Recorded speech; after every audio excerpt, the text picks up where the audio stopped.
Do you want to see I do it once? Yeah. Can we see you do it once? Let's see Howard do it, and then. Okay, ready?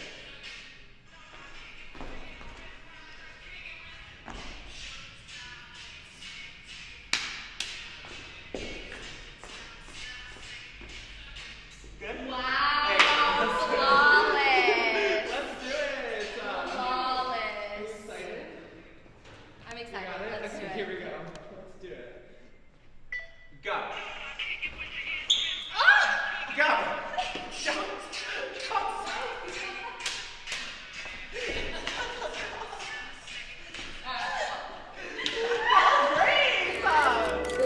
Addison Ray. From the stars, I came from the stars. Ship me out this world, you know I feel it in the miles, yeah. Calm it down, run the shit with ya. Keep my focus and you know I'm always up to fire. She knows the deal, get in this bed, meet man and still. Picking them out and I'm knocking them down. Busting them nuts with affinity rounds. When she gon' miss me, I'm leaving her now. All she hears is the wind.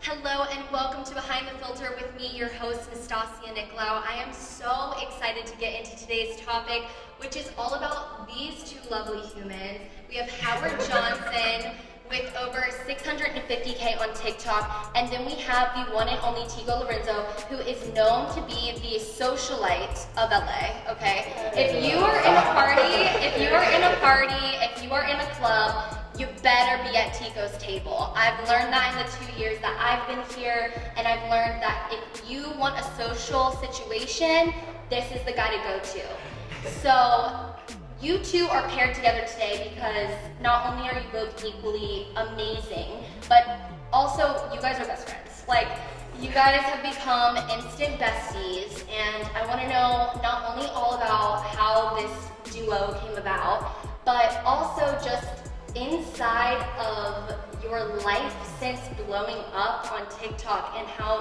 Tico has introduced you to the LA scene. And you guys have just been like tearing up the town. I'm always seeing you guys running around the WeHo. And I thought, what better than to sit down with you guys, talk about how hectic and crazy your life has been since World of Dance, which brings me to, you were on World of Dance and you went through, what, 30 different cities or something? You did 30 different performances? Yeah. And We went to Canada too, and where else we go? New England.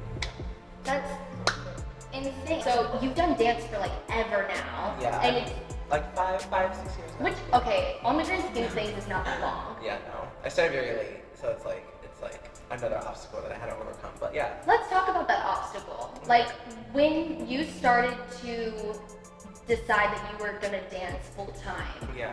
how did that come about? Well, I think it all started when I was my senior in high school, and then I auditioned for a talent show with my friend. And then we did like a little hip hop, duo dance or whatever. And at first I was like, girl, like, I do not want to do this with you because I don't know how to dance. Like, I literally was just like, I'm not a dancer right now. And then we ended up winning. And then the director for the talent show is also the director for the musical they do every year.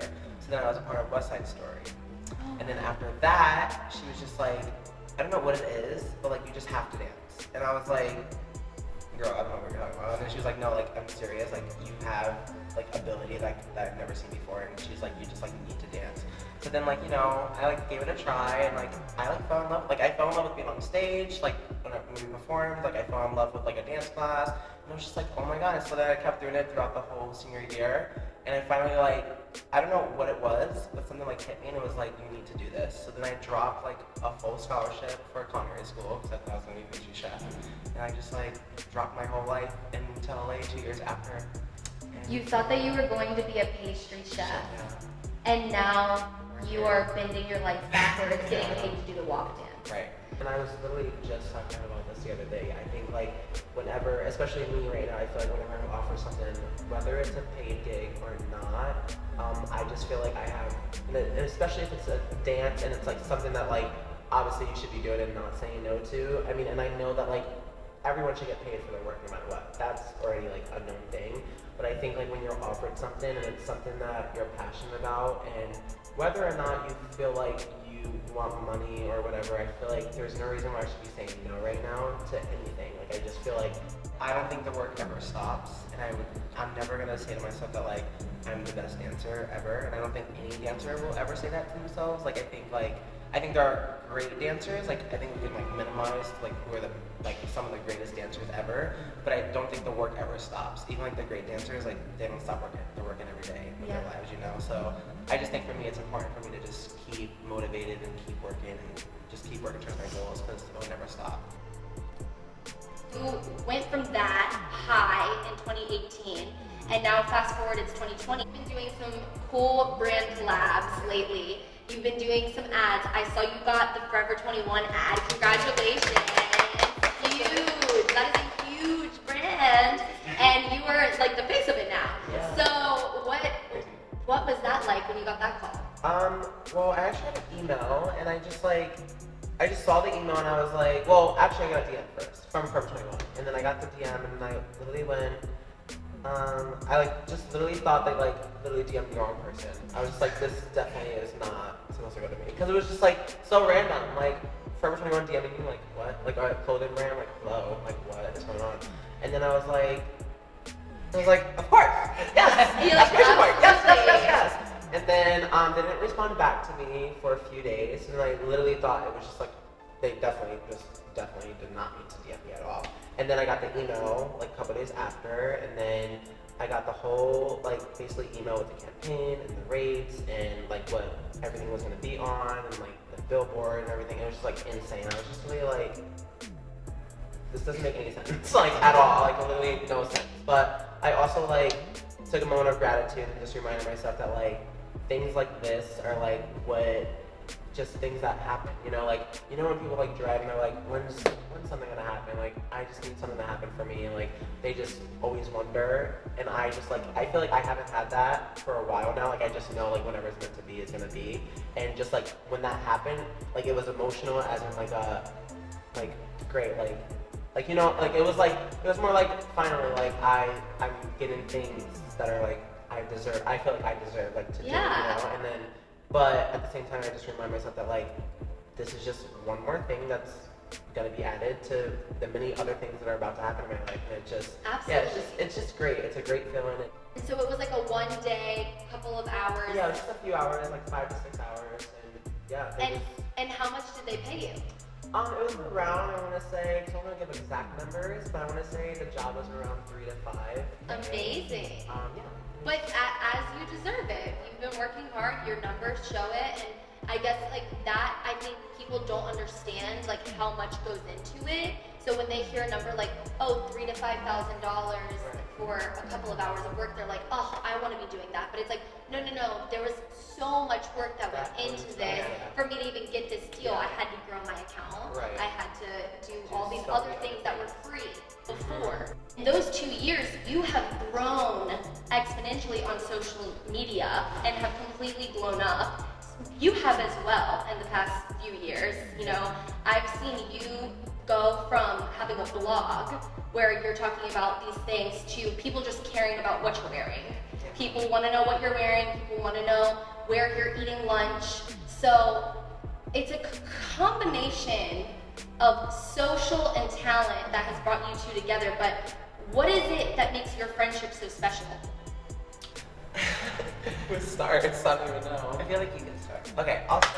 I genuinely think that what makes our friendship so special is that it's just natural and genuine, and I feel like we get each other more than like anything. Like I know like when he's upset, I know when he's happy about something. Like I just know him. Like and I can like, and it like I don't know how to explain it, but like there's like an energy that we both have like to one another, and like when one of us is like off or something, like we can easily tell. Like, and it's like, and we don't even have to say anything to each other, like we just know. We just know, and like, and you have that chemistry. Yeah, and it's crazy, and it's not like, and like, say like if there was something that like upset one of us or something, like we don't have to like confront each other about it, because like we're like talking to each other in our heads. Like I literally don't know how to explain it, but it's like, it's literally a thing. No, but I've seen it. Yeah. I've seen you guys as you're communicating, just look at each other in the eye, and nobody else knows what you guys are doing or talking about, but you guys know. Yeah. And I think that's very interesting that you guys just had this instant connection, this chemistry where you are bonded friends for life and can support each other through the ups and downs that is like the entertainment industry and LA. Because I think you're from Miami, Tico. Where are you from again? New York. New York, so that's right. So you guys both are East Coasters and you come out here, and LA can be a lot of pressure, it can be a lot of things, especially when you have a crazy comment section like you do. Like, how do you deal with the pressure to create content, and would you say Tico definitely like helps support you? I mean, you both are on TikTok constantly. Yeah. I would say for me, especially like, I know like when quarantine hit, that's all I was focused on was content, because that's all I had to like do, like in my little apartment by myself, like just like content. And then we finally like got connected, and then since then, like, I think he's just shown me a lot of life here in LA, like what a lot of things are, and he's had me experience like so many different like things, like just by being with each other, and just like there's like new people that we meet every day, and just like things that we do every day, and those like influence like my content that I make, and just like he just like makes me a better like person and personality wise, and just like just keeps me like on my toes and not afraid to be myself. So I think it shines in my content. I think that's why I'm growing the way I am. And Tico, I definitely think that you are a source of strength or confidence for everyone because you are so comfortable in your own skin, and I can see how that would rub off on you, Howard, and how you guys are just confident together individually and together as a friendship. But I want to know, how do you maintain that confidence despite the pressure?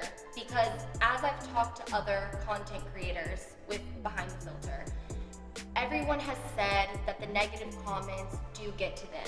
It does get under their skin. Sometimes you have days where you just don't feel good about yourself. What is your tip for remaining confident in your capabilities and to keep pushing forward in this cutthroat industry that is dance, that is social media, that is being a socialite in LA and having certain friendships or relationships with people? How do you stay confident in yourself? Yeah, I think, everyone's human. We all have feelings, so I'm not gonna lie and say I'm not confident 100% of the time, because there's times that I do see something and it could bother me, but at the end of the day, I remember who I am, and I'm just gonna be myself no matter what anybody thinks, because I'm making myself comfortable. And I think that's something that everybody should remind themselves, when they wake up, just look at yourself in the mirror and be like, you are that person. Who is anybody to tell you something that's gonna affect you or your day or what you're wearing or a video you're in, Just be your best self that you can be, and just remind yourself that.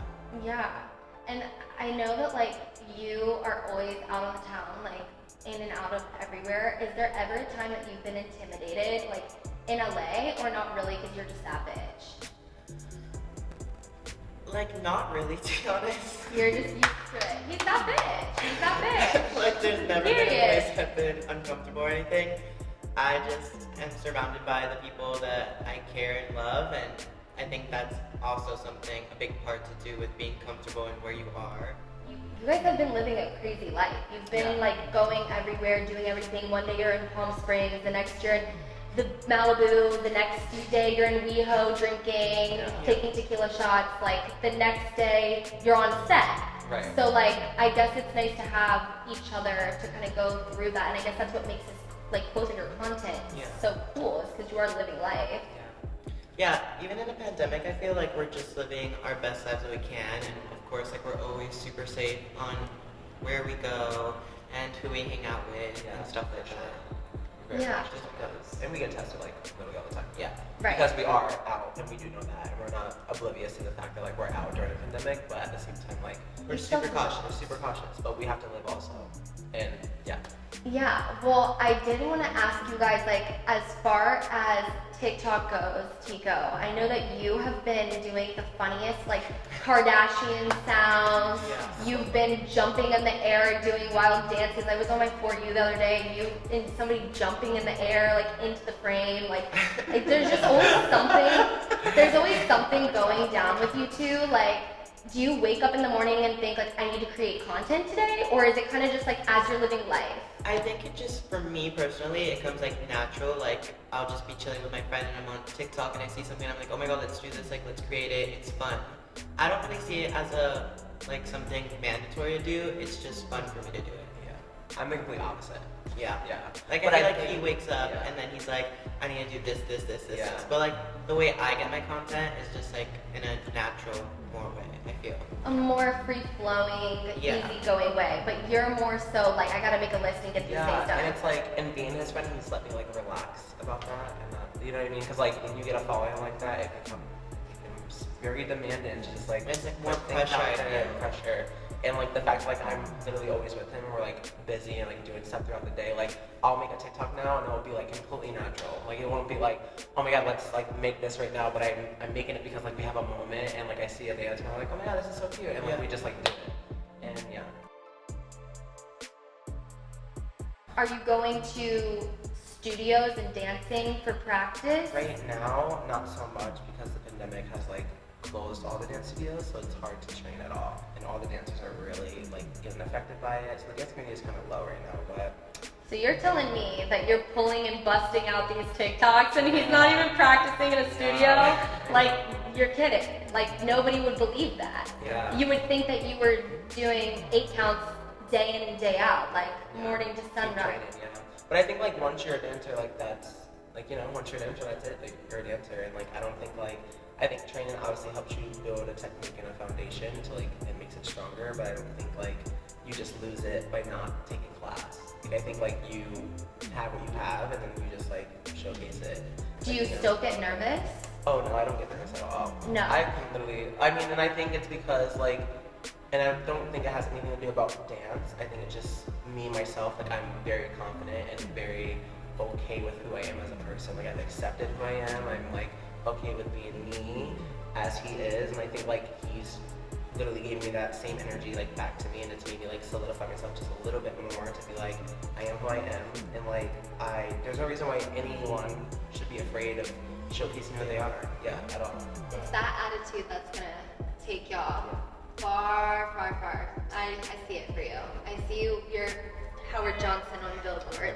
I see it happening for you, for sure. Thank you both very much. I appreciate you. Thank you. You know, it starts with showing up. High five. Who said that? It starts with showing up. Who said that? If you're dying to know more about your favorite influencers, make sure to give us a like and leave a comment suggesting who we should interview next. Make sure to follow us on all of our socials and subscribe to our channel for more stories behind the filter.